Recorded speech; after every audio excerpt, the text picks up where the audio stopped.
All right, on to today's show, which is from an Airbnb host who's just livid. She arrived to her Airbnb. She does all of her own cleaning, but when she got there, the guests had left all these open foodstuffs inside the house. So there's orange juice, this much orange juice in the bottom of a cup just left open, ants everywhere. There are soda pop cans that are half drunk and there are ants crawling all over the cans. There was open baby food and there was half-eaten fast food that's there. And then like they'd eaten yogurt for breakfast, but they left the lid that had the yogurt stuff on the top and then also the inside of the yogurt container, and it was filled with ants. So she went in and was just furious. Then there was food in the bedrooms, and she has a house rule that there's no food in the bedrooms. So you can understand her frustration and wanting to know, what do I do and how do I prevent this from happening again?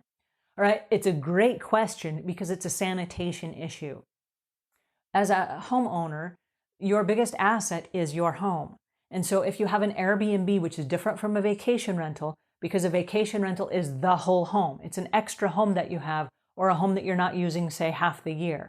So the other half the year you rent it out to other people. Now, an Airbnb is where you're renting part of your home to other people, okay? So for this particular situation, it's an Airbnb that she's renting, but it has several rooms in it, and she rents the whole thing out like a vacation rental, but it's just the 1 or 2 rooms that these people were renting. So there was stuff all over in the kitchen, and there was stuff in the bedrooms that they had rented. So she goes in and there's ants everywhere, which means she has to call an exterminator to come in and spray again for ants. And she has ant baits all over the house to prevent this. But the ideal situation is that people would eat, they would throw their garbage away and put it in an airtight container or a garbage can with a lid so that rodents and mice and bugs and stuff don't get to it. Well, in this particular scenario, she did have to call the pest control in, which is above and beyond the expense that you're paying when you come spend the night at someone's house. So that eats into the company profits, which is huge, right? You got to pay for an exterminator to come in between guests because they did not follow the house rules.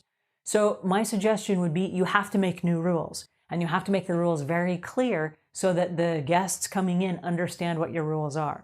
Now, I've talked to a lot of Airbnb owners, and what they've done is this, and it seems to work really well for them.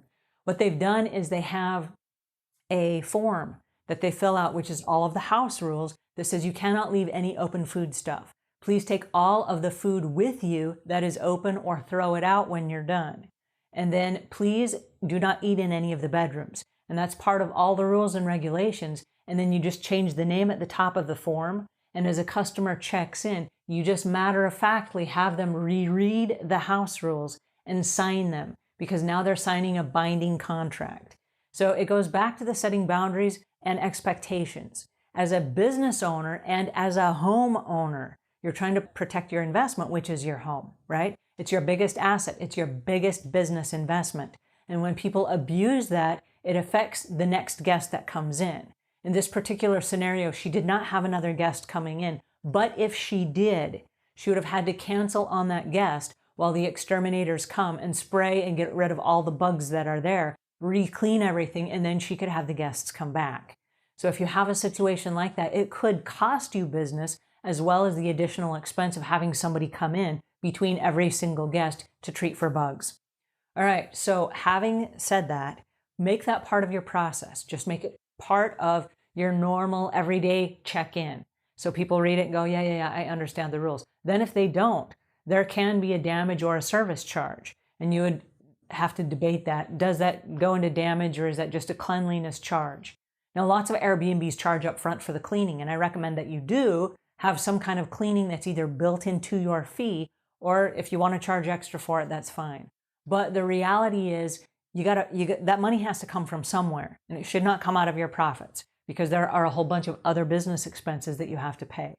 So be very clear up front about what your rules and regulations are. And then if someone breaks your house rules, that needs to be addressed. Whether you address that publicly online in the ratings and reviews, or whether you address it privately, is up to you. That is your personal preference. And I've heard both sides, and both sides have valid arguments. So it really depends on your personal preference. And we'll talk about that in another episode about, do you leave guests rating and reviews for lack of cleanliness?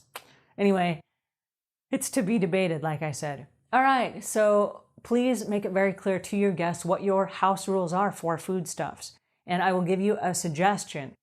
The food that you leave behind, if it is unopened, like unopened beer, unopened soda, unopened cans of goods, or unopened boxes of pasta or things that you've purchased, you're free to leave those in the cabinets, the cupboards, and the fridge.